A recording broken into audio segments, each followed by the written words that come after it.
2021. Wherever you're listening to us from, whatever you may be doing, so it's good to have you. We have platforms, our online platforms you can really log on to or visit for you to be part of what we're doing here. We have the website www.odenibofm.net and click listen live. We also have online radio posts and Nick Radio app or even Radio Garden. You can download all these apps. If you have them already, please go and then search for Denver FM. In the case of Radio Garden, search for Pussy, and then we can also be part of what we're doing. Go to our Facebook. Anytime you go to our Facebook, you see the videos, you see the pictures, you see everything you need to see on Denver 99.1 FM. These are platforms. My name is Tony Olisa Beg, the Honorable Speaker. The program you're listening to is Good Governance Ministry. So what are we going to do? Our social contract with the next government. All right, over the time, many people have been talking about what's going to be the social contract with whoever that will succeed the governor of Anambra State, Willie Obiano. Onye ọbụla ga-anọchite ya, kedu ife ga-abụ ife ya na ndị mmadụ ga-ekwekọrịta bido aka na ọ bụ na emere ya na nsogbu ga-adị na ndị mmadụ nwere ike protest to the point na o nwere ike ịrapụ oche afọ ife onye ọbụla ga-ejide aka bụrụ n'obi bụrụ n'uche ya nwa na onwe ya amalụkwuzie na ife ndị mmadụ chọrọ yọtalụ kedu ife bụ ife afọ. That is the social contract with the people. What do you think that will be as far as the whole thing is all about? Because if you look around, by next week, Friday, this coming Friday, I'm talking about this coming Friday, that will be October 1st. That's to tell you the election is nearing very fast. So what's going to be the social contract? Joining me to look at this very topic and do other things that may also relate to what we are talking about and also affect to have in the studio with me, Chinedu Peter Asuzu. You're welcome to this program, Chinedu Peter Asuzu. Thank you, and our listeners across the globe. You're welcome. All right, let's quickly ask you, what is going to be the social contract? Because, most times, what people talk about social contract, some money for. Let's begin with what that social contract is all about. Because many have been wondering, many have been thinking, many have been ruminating and then thinking, this election of the thing, politicians will always come, make promises, tell us they will do this, they will do that. We're going to ensure this, and sometimes they start very good, sometimes they do not. They do. How would people approach governance in the state now? Because many people, only actually equal anything, I say, well, the tenure has come to an end or it's finishing.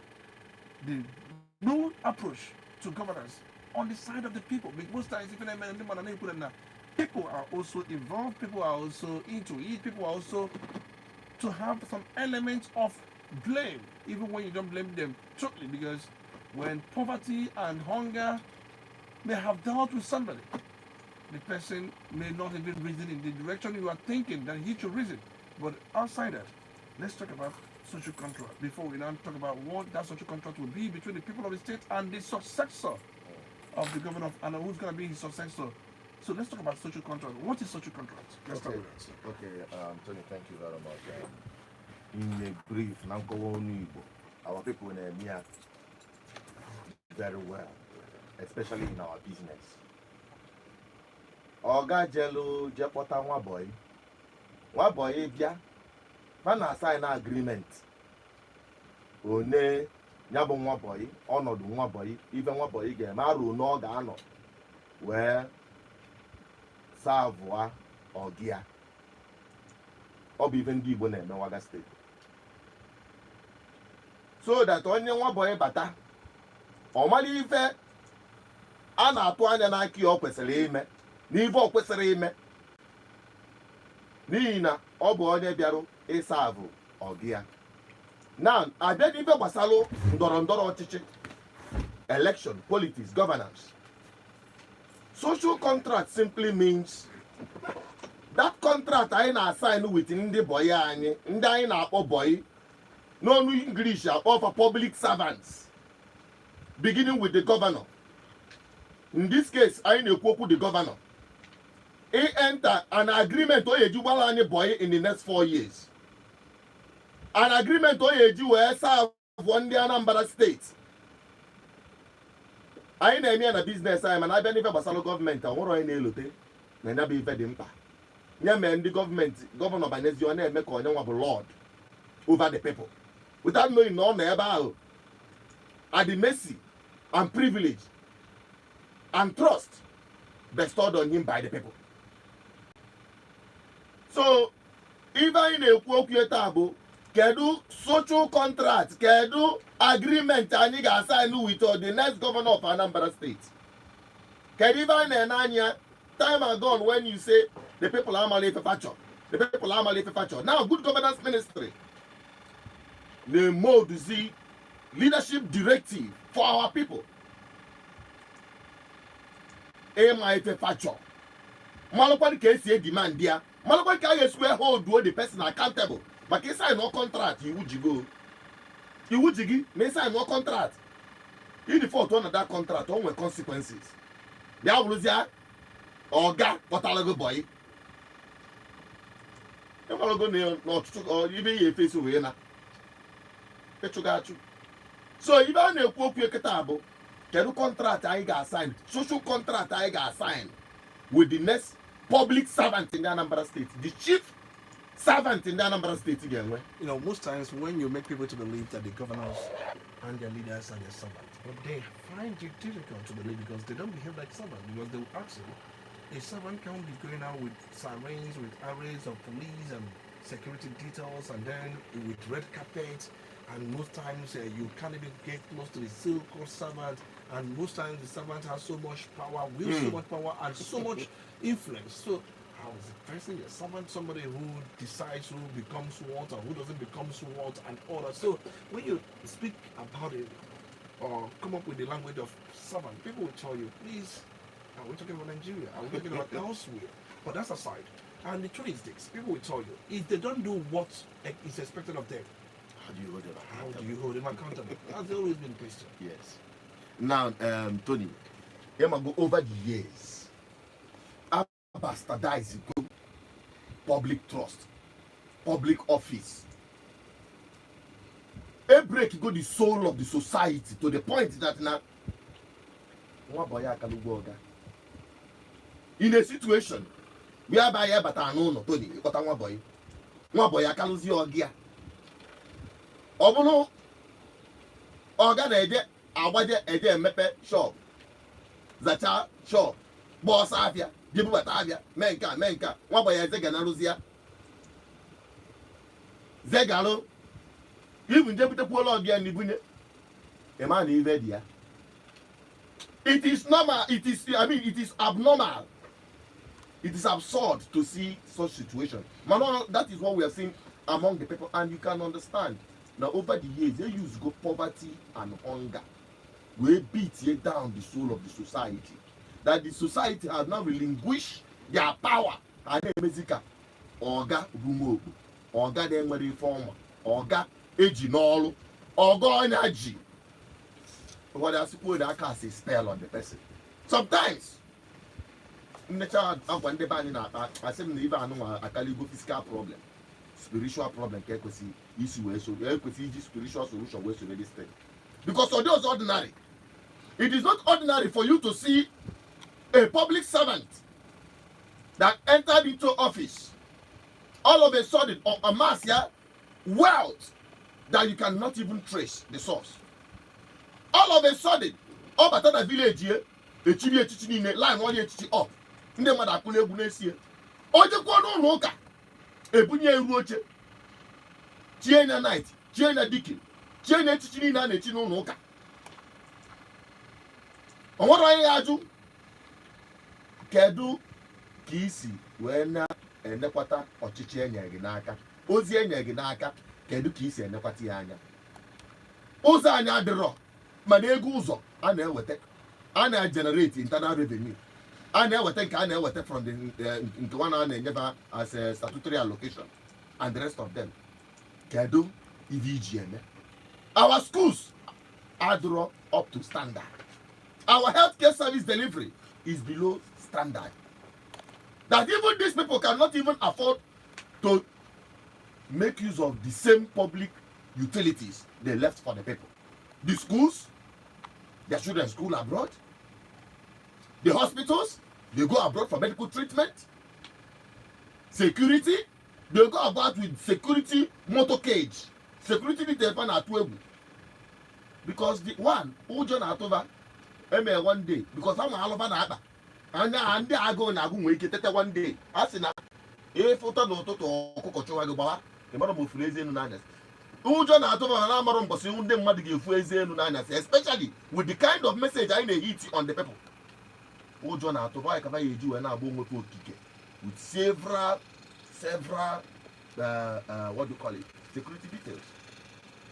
So ibe niile a ka ọ ya abịa emesi anya ịfụ na ọnya ji ndeba mana ọnya bụ ọnya ka good governance ministry na-abịa bịagolo ready na-deliver our people through this message. N'ihi na asị faith cometh by hearing.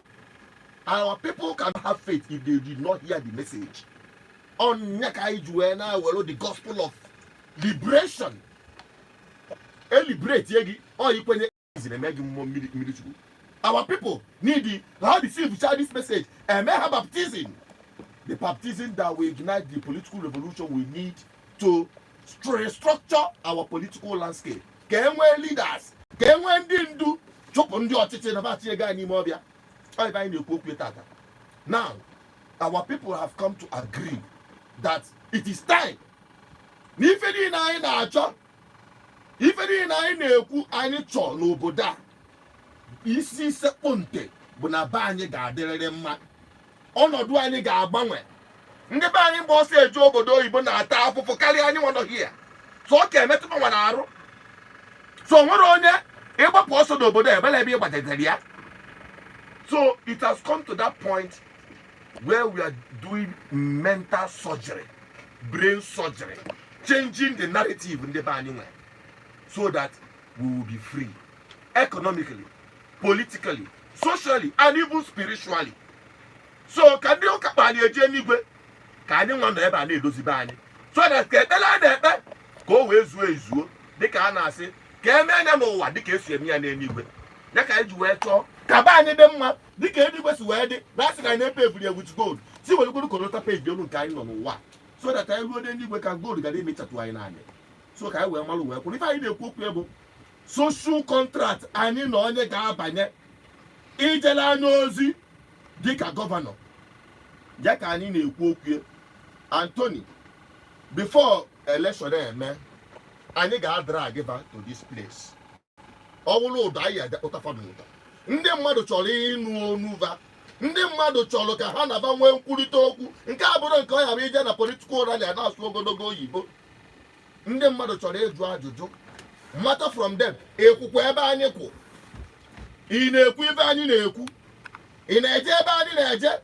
Ọnọdụ ndị Igbo n'obodo a ọ dị gị mma. Kedu ibe a ga-eme? Ka wee tọpụ ndị be anyị na-agbụ. Onye ka anyị na-ekwu okwu ya aba. And before I finish the program, the next narrative we go put along them mado. Here about our social contract. Kafamo we mala amalo. About of more if I go put a ladro kabasueku, Fagwa good governance ministry no bale papaku. When about the kibasiweku, I nanya, O goes I got beba, and I got all on the abeba. Only na bero eba, Malun order qualified. Malun order qualified for our vote. Only na bero na good governance ministry. He want them mado. Ebe na this social contract. Ụfọdụ n'ime fe mụkwa adị manifesto, ụfọdụ n'ime ha ụgha akọpịta nke akọpịtala akọpị na-agụ mba time nke afọ agago. Time nke ọya bụ ịpụta na election esi ndị mmadụ I will fire you and I will water you. Oge nke ahụ abụrụgo past tense. Kịta anyị maala ife anyị chọ. And anyị maka anyị esi wee demand ya. Nweta ife ahụ anyị demand ma fa achọrọ ya. And in summary, Tony, our leaders in Igbo land must change. It is not adoption. They must change or we change them.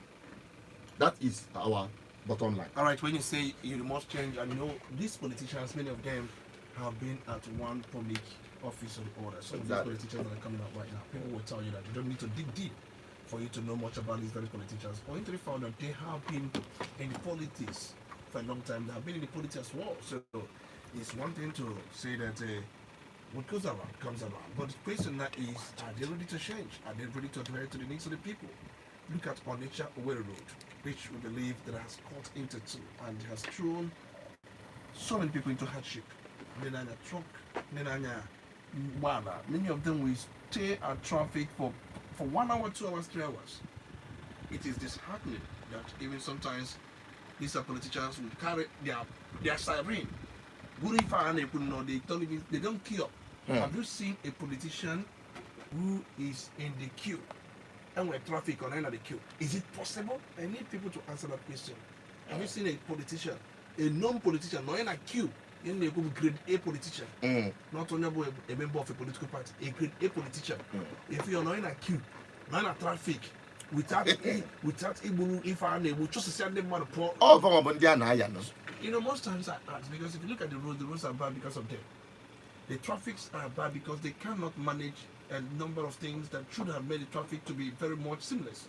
They don't even do much but they don't even stay on the queue. They don't even go to the market because they have special markets for special markets they go for, and then they can't even go to that market if they ever singing and get more for them the supermarket definitely you stay outside. You know, most times there's some supermarkets they even enter their grocery shops abroad in Kenya. You understand me? One they go to the church, you check but a young one whatever na zo check and most times they preaching and never microphone. Oh, but what can you work away them? So is a world of different, you know, miles away from the one the people been here. So and then the question is, because if you go outside the country, some of these developed countries, you don't see some of these things like that. Now, on that Malifa for their own country. On the politician for jobs such as and they made it fast. It's a question to you. But of course, I have go near ban one, I have get several times. On them matter, I see the way you make your bed, now so you go lie on top. Our people, I have get ban was even each na developed countries and underdeveloped countries was the mentality of the people. Ebe in Abaja Monobodo, you be in Abaja, America, UK, Germany, even China. We are all as a result of people rose to change the narrative, to ensure that the right thing is done. People they make it that sacrifice that made that place habitable, that made that place a place that you can be and have a prospect to live like a normal human being. Unlike Eba, nothing is wrong with a black man, but whatever thing that is making us to continue in this slave mentality, in this colonial mentality, ani ge tiji nyabo onya, ani ge tiji nyabu shame jindebani. Oh yeah, deliverance, good governance ministry in everything. I had a joke whereby Chineke kwani nazo. Our ancestors kwani nazo. And as the Lord of kwani nazo. I joke and abokolo. People are coming out to make the needed sacrifice to see that our place is worth living. And don't know what I do me if I them. When I want them, when I want Obuna, Obuna can no zo. Kakulo na fence. A man of me, I join the money man join it. Namo, hey. May join or may join. No. This train is moving with or without you. But I tell you, don't be left behind. Because this is a fight. This is a battle for the survival of our nation. Igbo nation. And Igbo Gaderemma. And it is a collective responsibility. Any the patriotic Igbo people, patriotic Igbo men and women, who balls in between their legs, that we have to do the needful. Everything we demand for, we will achieve through a political process. And we need people, men of courage, women of courage, social contract and you got sign with these politicians. All right, just like we've been saying, it's a social contract. You've been able to say what the social contract is all about, but then the attitude of the people is still the same. Anytime, any day, people have this laissez-faire attitude. If I call laissez-faire or basarum, those in government that are doing their thing. All I want is prepare shop, banana shop, swap, but I take care of my amenities. That is the question. The people have been feeling indifferent whenever it comes to issues of governance. They don't ask questions. Could it be that people are not well organized? Or it could be that they're not structured?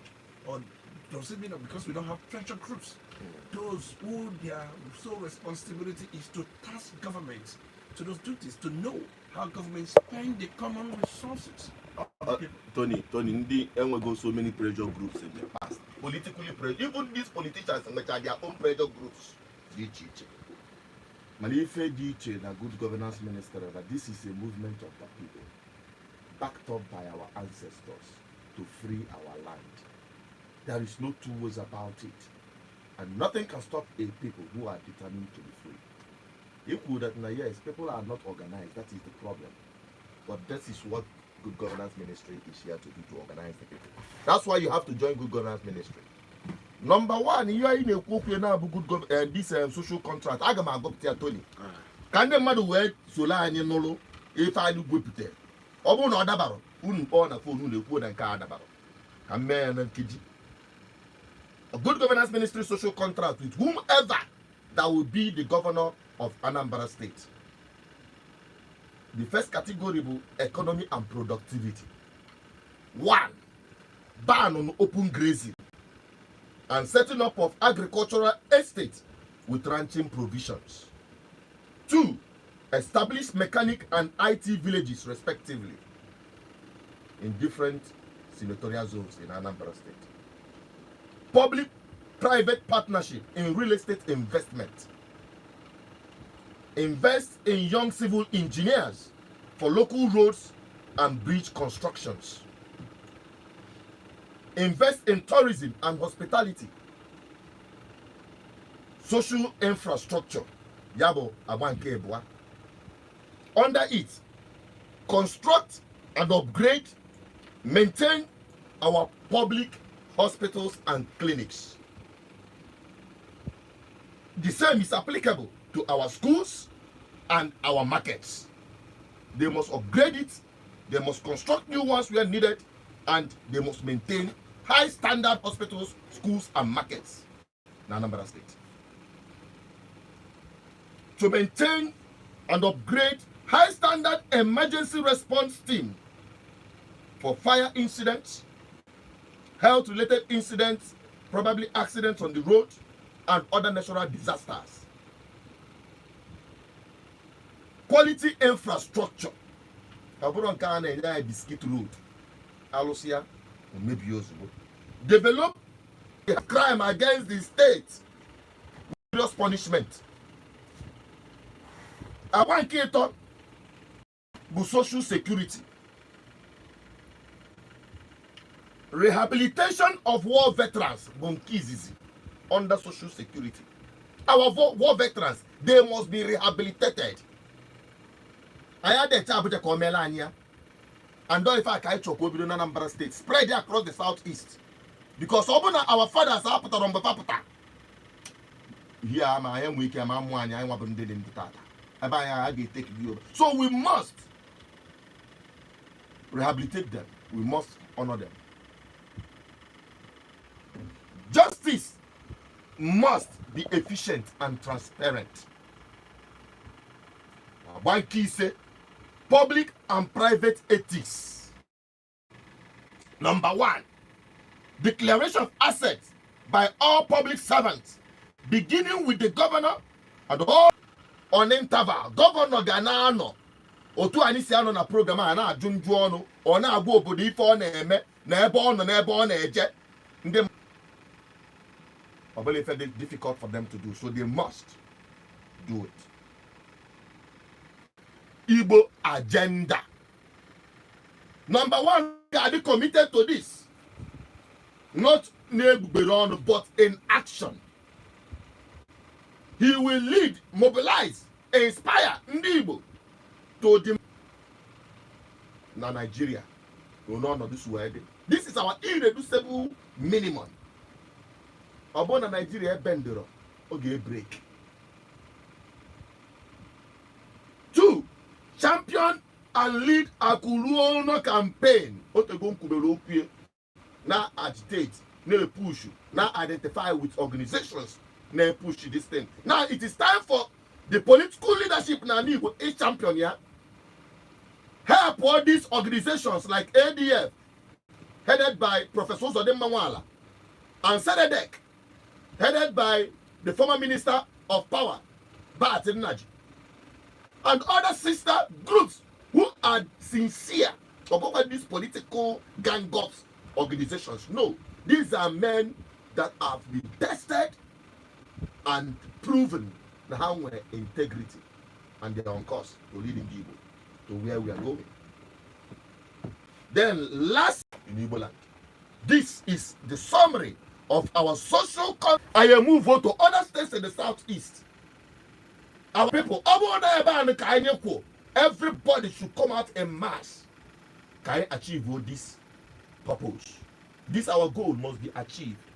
That's why the minimum I mobilize is 1 million votes, bulk vote, to whomever that will convince us, because I didn't go profiling of so many of these candidates. When with the five can you with the gold right now, and I publish go for our website. Again, our website, no other Igwoku internet, BVI Channel1.com. Insert here on the internet, BVI Channel1.com. And now what to go mad is say, ni minikiti mi feni inen sin about challenge number village so fofu na junjuano. I documented some of these things. Can you malone Obri Jidugo, Nebe na Lord, no, all of it. It's in this Anambra State. Foul. Upon him were history of destroying public properties and promoting any kind of violence in Anambra State. I ain't profile each of them. I am a picture file for. Their vote can never be from Indiana, but I may never any vote. Nice work, what do?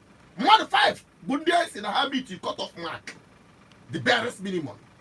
Ijana Igwoku internet tiny BVI Channel1.com. I published your money say Makandina Juani, Kadono Gabo.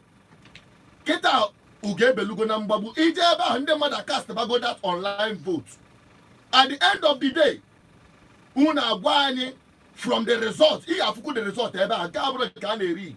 No you vote now if I the result, if for result. If we had or they go zubo. Ijaba efu. Obo na isi na onye nke gi. Ifo onye nke gi na ebe ahụ. Kita ka ị ga-ekwe nye n'ife anyị na-eme. Kwenyekwo n'ife anya bụ onye isi na onye maka ọ ga-abụ n'ime mmadụ ise ahụ. Mapa afefe ebe a. Ọ ije na internet anyị na website bvichannel1.com. Obo na ịmara B will bịa I will international. Then V will voice. Bia Voice International BVI Channel1. Come. In wete iya scroll iya for bedele. And I send the link. Obo actually in wete link here direct of this online pool. Because before 3 weeks time, I get close to the pool. We check your neighbor lead in that pool. On who lead in that pool. Be rest assured, I get through our way because I buy no eben them madono. Obula eba any one say na ichon. Maka ebe etu ahụ for that they go bigo onya. But any abra no. The result not there. Even enough for the result ozugbo. So ije ebe afọ, email your casting of vote. Mobilize kwa ndị ọzọ kịta. Ka ị ghara isi na n'ọnwa onye nke gị n'ọya ọka ghara ebu. Mobilize ya ndị ọzọ. Ndị niile na-azọ ndọrọndọrọ ọchịchị jebe ebe afọ. Ọ bụrụ na ị kwalifai ịfụ afa gị ebe afọ. Gwabazie ndị otu unu, gwabazie ndị ya ada unu. Nekwa ife iji waka wee ga because I got translate here at the main election. Ọ bụrụ na ịchị nweta the link, ị na-use Android phone or internet. I ga-enye gị nọmba ya wee kpọọ. Send the allo the link here na WhatsApp. You click on that link, will take you to the voting page. You mail your vote. You may say your vote. If you are result ozugbo. Or I can ekwentị a 0810 420 7522. Ka m kpọkwa ya ọzọ 0810 420 7522. Link of this online voting. Ije ebe afọ, ije mee ife kwesịrị ime ka anyị wee mara ọnụ ọ ga-abụ. Then the social contract and go send kwalo gị ama ịchọ because ọ dịcha na internet and ịchọ hard copy nke a ga-eke onye ọbụla ma n'ime afịa onye ọbụla kwesịrị iji kọntraktị a jidie n'aka na-ekwu okwu ya na-agụ ya ka egwu na-akpị ya ka nkata ebe ọbụla ị nọ anyị ga-print over 1 million copies of it ọ bụrụ na echi nweta a copy of this social contract ngụpụta taa so that mgbọsị ọbụla ifụlụ onye politician ọbụla na-aza election iwere social contract chie n'iru ikwenye n'ife anyị kwu n'ebe a ka anyị kwu ị ga-akpọkwa akara ekwentị a m kpọrọ nkịta ịkpọ onye a ga-ezitelu gị ịchọ ka ebutelu gị n'ụgba a ga-ebutelu gị ị na-eke ndị ọzọ kpọọ akara ekwentị a 0810 420 7522 0810 420 7522 maọbụ ịkpọ 080 6098 2212 ị chọzie ka mụ na na-akparịta ụka n'igwe ịntanetị before na-emechi program ma akpọ my direct number mana ị ga-eje na igwe Facebook search ya Asụzụ Chinedu Peters ọnụ na-ekwuru ume Igbo Archbishop Good Governance Ministry. Thank you. All right, thank you so much. 0906-1414-478 and 0703-813515. Time studio lines you got bit more than what if you just like Chinedu Peters to social contract type. Make a comment. Do you support it or do you not? And then if you got anyone to say about if I may come here. Good morning, you're welcome. It's good to have you. You're welcome. My name is Honorable You're welcome. Honorable Speaker, this social contract our brother has read out. Will that happen in Nigeria or in America? I'm asking you, is it in Nigeria or in another one or in America? Will that your social contract happen to the governor that will come from another state? That is number one. Number two, have you not heard there's not going to be election on that day in Anambra State? So because of this one video, these votes you are collecting now through the internet, will the people be voting through the internet on that day? Three, you say you are not going to call the name of those people on radio, but you are talking to us on radio. It is not everybody that is on that internet you are talking about. You are talking to people on radio. So whatever you are doing on radio, All we right. want you to tell us. And then we have not even allowed ourselves to start with that. So Okay, no we've problem. not allowed that. No problem, no All right, thank you so much. Thank you.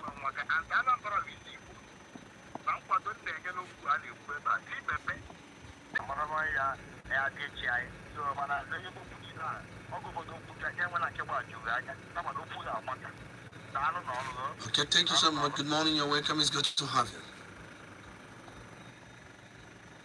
Good morning.